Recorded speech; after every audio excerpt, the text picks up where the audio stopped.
नमस्कार छात्रों। आज अपन वैदिक साहित्य के बारे में अध्ययन करेंगे। अपने हड़प्पा सभ्यता और भारत में आर्यों का आगमन और उनका प्रसार, आर्यों का मूल स्थान के बारे में अध्ययन किया है। अब जो ये वैदिक सभ्यता है, हड़प्पा सभ्यता के अंतिम चरण में, या अपन मानेंगे उसकी विनाश के बाद भारत में जो सभ्यता संस्कृति का विकास हुआ है उसे वैदिक सभ्यता के नाम से अपन जानते हैं। तो इस सभ्यता की जानकारी हमें जिन साहित्यों से मिलती है उनको वैदिक साहित्य कहते हैं। और इस सभ्यता और संस्कृति के संस्थापकों को ऋग्वेद में आर्य कहा गया है। तो आर्यों की के बारे में विशेष तो अपने को जानकारी जिन साहित्यों से मिलती हैं वो वैदिक साहित्य हैं। और ये वैदिक साहित्य कौन कौन से हैं उनके बारे में अपन अध्ययन करते हैं। आर्य विद्वानों ने इन साहित्य की रचना की है। इसी वैदिक साहित्य से हमें वैदिक सभ्यता और संस्कृति के बारे में विस्तार से जानकारी मिलती है।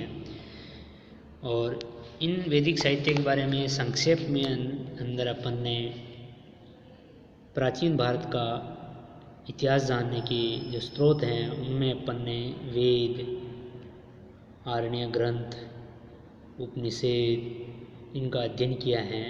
तो आज अपन उनका विस्तार से अध्ययन करेंगे। वैसे वेद जो हैं वो भारत के सबसे प्राचीनतम ग्रंथ हैं। यद्यपि उनकी विषय वस्तु बहुत व्यापक हैं और उनमें समाविष्ट अंश विभिन्न ऐतिहासिक कालों के हैं। प्राचीन परंपराओं के अनुसार उन्हें अनेक समूहों में विभाजित किया गया है। वैदिक साहित्य का सबसे प्राचीन, प्रमुख और प्रामाणिक अगर अपन कोई ग्रंथ मानते हैं तो ऋग्वेद है ना। तो अपन इन्हीं वैदिक साहित्यों का अध्ययन करेंगे जिनके बारे में अपन ने पहले भी संक्षिप्त में अध्ययन किया था। आज अपन विस्तार से इनका अध्ययन करेंगे जिनसे अपने को वेद जो हैं वैदिक साहित्य के अंदर प्रमुख स्थान रखते हैं, जो वैदिक सभ्यता और संस्कृति के बारे में अपने को जानकारी प्रदान करते हैं। उनमें ऋग्वेद हैं वो सबसे प्राचीन है। ऋग्वेद के बाद सामवेद, यजुर्वेद, अथर्ववेद है जो सबसे बाद में लिखा गया है। वेद आर्यों की वैदिक साहित्य के आदि ग्रंथ हैं। ये आर्य जाति की प्राचीनतम रचनाएं हैं। वैसे ऋग्वेद जो है सामवेद, यजुर्वेद, अथर्ववेद से सबसे प्राचीन है और इसके अंदर 10 मंडल हैं, यानी 10 खंड है इसमें। ऋग्वेद संहिता में 1017 या कहीं कहीं विद्वानों द्वारा 1028 श्लोक मिलते हैं, सूक्त मिलते हैं। सूक्त का मतलब होता अच्छी युक्ति, यानी कि ऋग्वेद के अंदर 10 मंडल और 1028 श्लोक है। आर्यों ने अपने देवी देवताओं की स्तुति इन्हीं सूक्तों के माध्यम से की है। इनके द्वारा हमें न केवल उस काल के आर्यों के धार्मिक विचारों का ही पता चलता है, अपितु उनकी राजनीतिक, सामाजिक, आर्थिक एवं सांस्कृतिक दशाओं के बारे में भी महत्वपूर्ण जानकारी उपलब्ध होती हैं। उनकी ऋचाएँ देवताओं को ही संबोधित थी और यज्ञ और बलिदान में देवताओं के लिए ही किए जाते थे। अपनी ऋचाओं में वैदिक जन देवताओं से अपने को और पशु देने, युद्ध में विजय देने, अच्छी फसल देने या विनाश और उत्पत्ति से बचने की याचना करते हैं। भारत में आर्यों के आने के पूर्व ऋग्वेद के सूक्त असंकलित रहे होंगे। भारत में आने के बाद इन सूक्तों को संकलित किया गया होगा, इसी कारण वेदों को संहिता कहा गया है। अब अपन देखते हैं सामवेद। सामन शब्द का अर्थ है स्वर या माधुर्य, अतः सामवेद उस वेद का नाम है जिसके मंत्र यज्ञों में देवताओं की स्तुति के समय मधुर स्वर में गाए जाते थे। जैसे यज्ञ होता है तो उनमें मंत्रों का उच्चारण जो मधुर स्वर में करते हैं। वस्तुतः ये साम संहिता मधुर देय पदों का संग्रह है। इसमें केवल 75 मंत्र नए हैं, बाकी सभी जो मंत्र हैं वो ऋग्वेद से लिए गए हैं। केवल 75 मंत्र ही नए जोड़े गए हैं, बाकी ऋग्वेद के जितने भी मंत्र हैं उनको सामवेद में सम्मिलित किया गया है। परंतु स्वर भिन्नता के आधार पर यह मंत्र ऋग्वेद के मंत्रों से भिन्न समझे जाते हैं। सामवेद संहिता के इतिहास की दृष्टि से बहुत महत्वपूर्ण है, परंतु मौलिकता का अभाव में इसका साहित्यिक व ऐतिहासिक महत्व प्राय कम है, यानी ऋग्वेद की तुलना में इसका कम ही मानते हैं। संगीत का भारतीय ग्रंथ हैं ये। अब देखते हैं अपन यजुर्वेद। यजुष का अर्थ है यज्ञ या यज्ञीय प्रार्थना, फलतः यज्ञ प्रधान वेद यजुर्वेद कहलाया। विभिन्न प्रकार की यज्ञिक विधाओं का उल्लेख है और ये कर्मकांड प्रधान वेद हैं। ये दो रूपों में मिलता है। यजुर्वेद जो है वो इसके दो रूप हैं, कृष्ण यजुर्वेद और शुक्ल यजुर्वेद। शुक्ल यजुर्वेद को वाजस्नेही संहिता भी कहते हैं। शुक्ल यजुर्वेद की वाजस्नेही संहिता सबसे अधिक महत्वपूर्ण है। इसमें 40 अध्याय हैं। इनमें से प्रत्येक का संबंध किसी न किसी यज्ञिक अनुष्ठान से है। वैसे यजुर्वेद ग्रंथ ऋग्वेदिक काल और उसके बाद में आर्यों के जनजीवन में आ जाने वाले परिवर्तन को प्रकट करता है और उन्हीं के बारे में अपने को विशेष जानकारी उपलब्ध करवाता है। अब हम देखते हैं अथर्ववेद। चारों वेद में ऋग्वेद, सामवेद, अथर्ववेद में अथर्ववेद जो है वो सबसे बाद की रचना है। इसके दो पाठ उपलब्ध होते हैं, शौनकीय एवं पीपलाद। शौनकीय संहिता अधिक प्रामाणिक मानी जाती है। इस वेद के वर्णीय विषयों में ब्रह्म ज्ञान, धर्म, शत्रु संहार, औषधि प्रयोग, रोग शमन, यंत्र मंत्र, टोना टोटका, मारण मोहन आदि हैं। इसमें भूत प्रेत आदि अंधविश्वासों का भी वर्णन है, लेकिन आर्यों के दार्शनिक विचारों का संग्रह भी इस अथर्ववेद में है। अतः आर्यों की सभ्यता और संस्कृति का ज्ञान प्राप्त करने में यह ग्रंथ बहुत उपयोगी है। साथ ही भारतीय विज्ञान के इतिहास का परिचय भी हमें इस ग्रंथ से मिलता है। ऐसा प्रतीत होता है कि इस वेद की रचना उस काल में हुई जब आर्य और अनार्य संघर्ष समाप्त हो चुका था और दोनों जातियों में विचारों का आदान प्रदान आपस में हो रहा था। अब अपन देखते हैं ब्राह्मण ग्रंथ।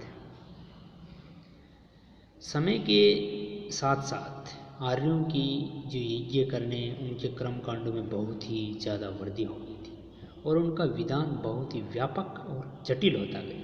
इन यज्ञों के विधान और क्रियाओं को सरल बनाने के साथ साथ उनकी दार्शनिकता का रहस्य उद्घाटन करने के निमित्त ब्राह्मण ग्रंथों की रचना की, यानी कि यज्ञों को सरल बनाने के लिए इनकी रचना की गई। और ब्राह्मण ग्रंथों में यज्ञिक अनुष्ठानों और वेद मंत्रों के अभिप्राय की बहुत ही विशुद्ध व्याख्या की गई है। प्रत्येक जो ब्राह्मण ग्रंथ है का किसी एक वेद के साथ संबंध है और वो उसी वेद का ब्राह्मण ग्रंथ माना जाता है ना। जैसे अपन देखते हैं ऋग्वेद का जो ब्राह्मण ग्रंथ है वो ऐत्रेय है। ऋग्वेद का दूसरा ब्राह्मण ग्रंथ है वो कौशिकीय है। इसी तरह प्रत्येक जो वेद है उसका जो सरल सारांश जो है वो ब्राह्मण ग्रंथ में है। अब अपन देखते हैं आरण्यक। आरण्यक वो ग्रंथ हैं जो वनों की एकांतता में पढ़े जाते हैं। इनका संबंध न तो यज्ञों से के संपादन से है और न उनके स्पष्टीकरण से है, प्रत्युत ये उनकी गहनता और लाक्षणिकता का बोध कराता है। इन ग्रंथों में हमें आध्यात्मिक, दार्शनिक और पारलौकिक चिंतन देखने को मिलता है। जैसे कि आत्मा क्या है, सृष्टि का निर्माण कैसे हुआ, सृष्टि किन तत्वों से बनी है, सृष्टि का नियंत्रक कौन है। इस प्रकार के गूढ़ विषयों का जो चिंतन है वो आरण्य ग्रंथों में किया गया है।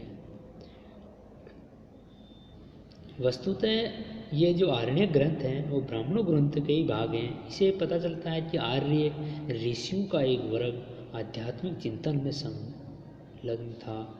प्रमुख आरण्य ग्रंथों में अपन देखते हैं तो ऐत्रेय आरण्य ग्रंथ, मैत्रायणी आरण्य ग्रंथ हैं। उसके बाद अपन देखते हैं उपनिषद।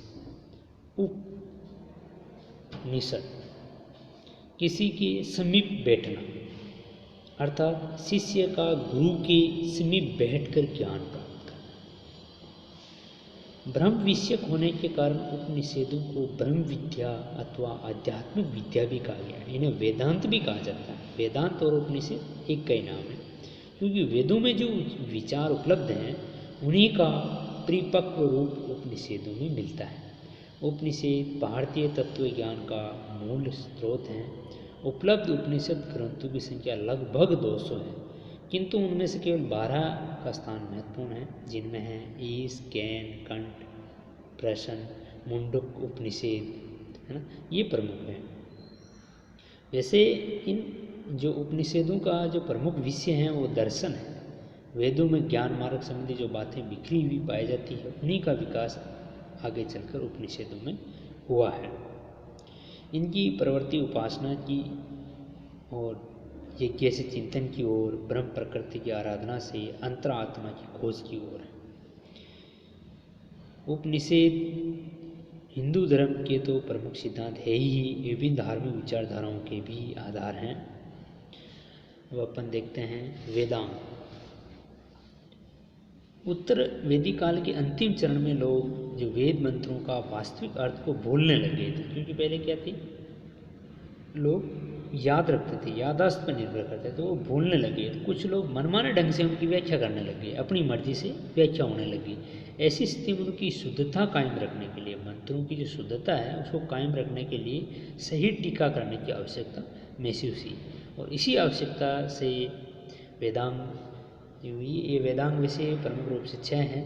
पहला है व्याकरण, दूसरा शिक्षा जिसमें शुद्ध उच्चारण का शास्त्र है, तीसरा है निरुक्त जिसमें शब्दों की उत्पत्ति का शास्त्र है, छंद पदम रचना है, ज्योतिष नक्षत्रों और ग्रहों की गति का शास्त्र है, तथा कल्प। ये 6 वेदांग प्रमुख है।